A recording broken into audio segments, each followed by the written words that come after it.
Our ancestors told stories, and in these stories they spoke of ancient wisdom. The stories carried warnings, the stories told us how to cope, and the stories also gave us hope. I spoke in the last video about the story of Noah, and I'm actually going to continue along that line. It is a story familiar with both of us, even if it's through watching Morgan Freeman as God. The story of Noah starts with God getting pretty fed up with humankind. He was fed up because they were killing each other, they were destroying his world, and they were acting in a selfish and greedy fashion. Makes you think, doesn't it? So the warning was about if you don't look after something, it will be taken away. This is not so much a story of God's wrath as a story of our inability to learn sometimes and our inability to be unselfish when we need to be unselfish. In many ways, we can look at COVID-19 as an inability to respect nature. Whether it came from a lab or not is irrelevant. Whether it came from some open market is irrelevant. What is relevant is the fact that as human beings, we're encroaching on a very sacred space, the space of our Mother Earth. I went on to say that in the story of the ark, there were detailed instructions given on how to build the ark. Instructions on how big, how to do it, where the animals would go. And what we have to look at is saying in building the ark, what we are doing is preparing for something where we have some place to shelter and some place where we can hide away from the storm.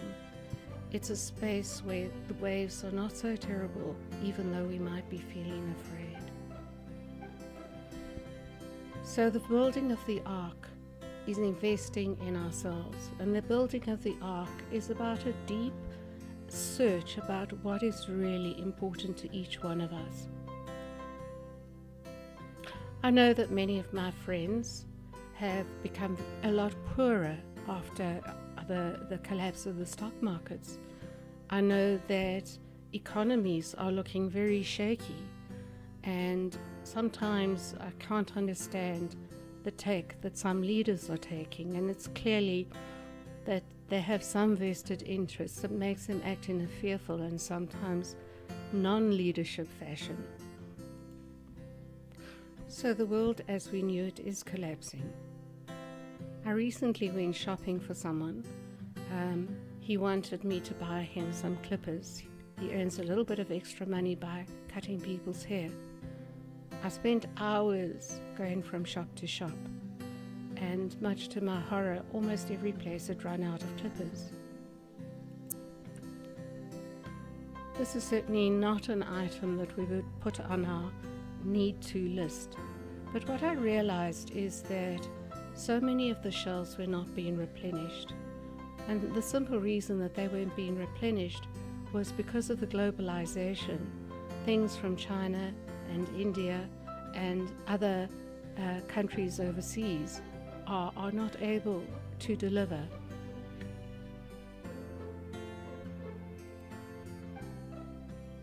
Production has ceased almost everywhere, and it's up to us to actually take this as a warning and say, what is my plan B? How do I invest in myself? How do I not get too fearful when the stormy waters start to surround me? People often come to see me because they feel stuck. They feel like their life has lost their meaning. They might be in an unhappy job. They might be bullied in the workplace. But they suddenly find that it doesn't matter how hard they've worked in the past. They feel depressed. They feel their life has no meaning. And they wonder, what is the next step? They've built up and dreamt about this wonderful future, and it's just not happening. Sometimes people come to see me because they have been a victim of some financial violation. People might have stolen their savings and they suddenly find themselves facing a very bleak future. All their security has been taken away. It's as though that little island has been washed over by a tsunami. In cases like this, people often feel very, very helpless. And we tend to feel helpless when we have too much power invested in other people or other institutions. Institutions never last forever. Stock markets never last forever. Banks never last forever. In actual fact, these are things that have a relatively short history. Despite this, we've begun to believe everything that we've heard about it. The myth of the banking world and the myth of the corporate world as being our savior is pretty much a feudal myth. It's like the kings who would demand labor with the promise of security.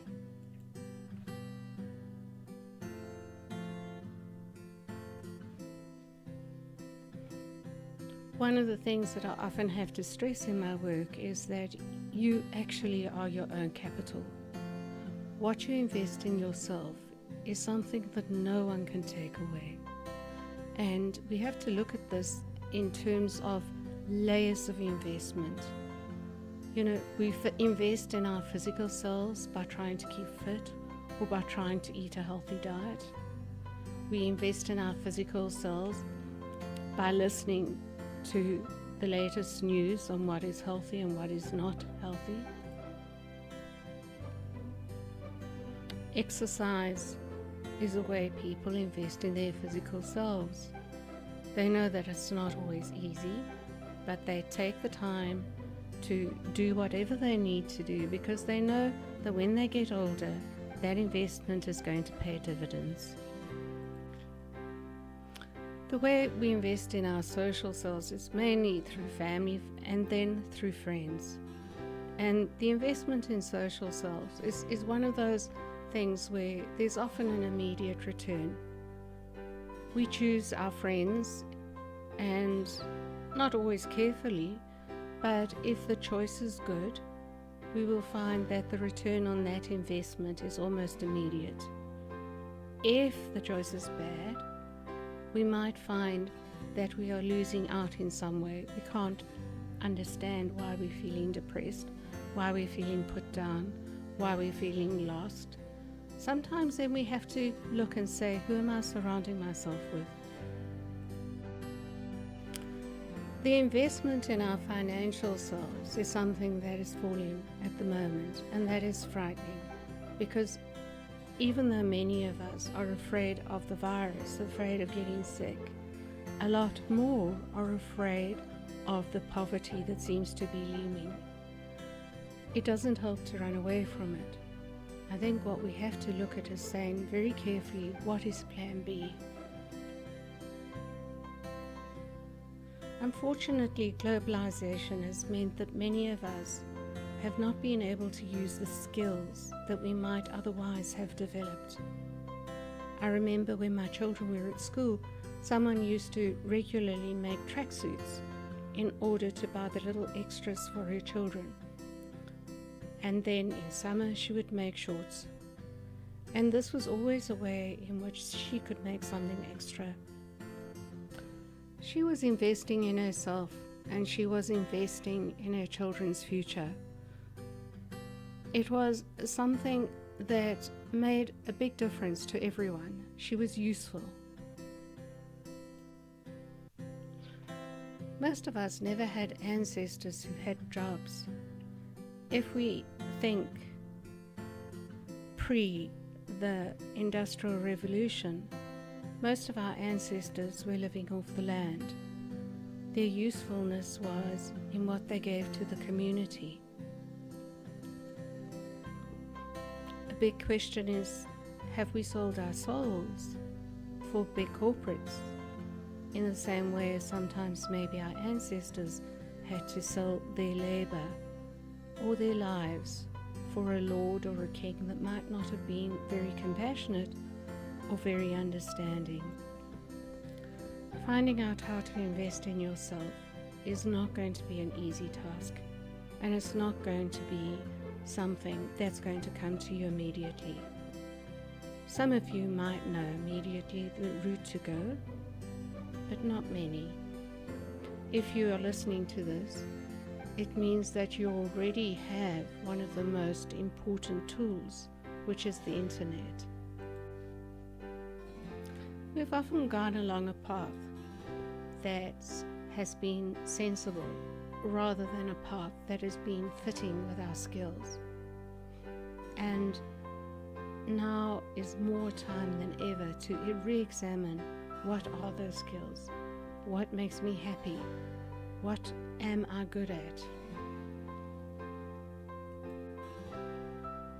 Parents would often advise their children and sometimes set boundaries around what they would allow their children to study, not around their children's gifts, but around what would bring in money. I have a tax consultant friend who used to have a thriving business. Nowadays, with the internet and e-filing, she's really struggling to make ends meet. What used to be a thriving business employing many people has now become a very, very tenuous way to earn an income. We have to recognize that things are changing. I'm by nature quite optimistic, and so I tend to believe that things will turn out for the better.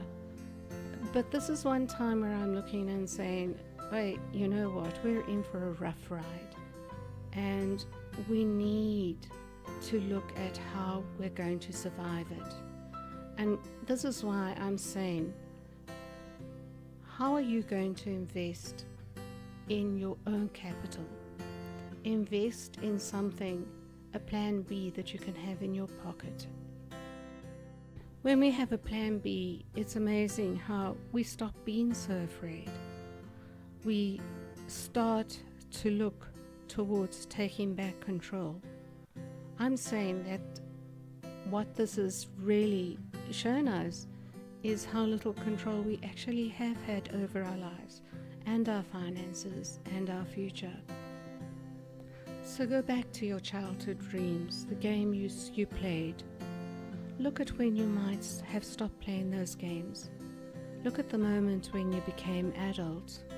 Look at the moment when you stopped using imagination as your greatest tool. To a large extent, we live in a world that is constructed for us. I think only children really have a view of life that in a way carries a certain innocence. What was your innocence? What really made you happy? Where did you spend your days playing, and what would you choose to play?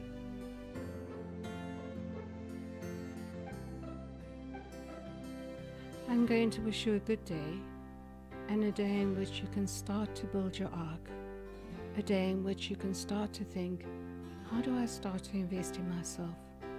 How do I start to invest in my own future so that I'm not investing in someone else's capital? You are your own capital. Thank you.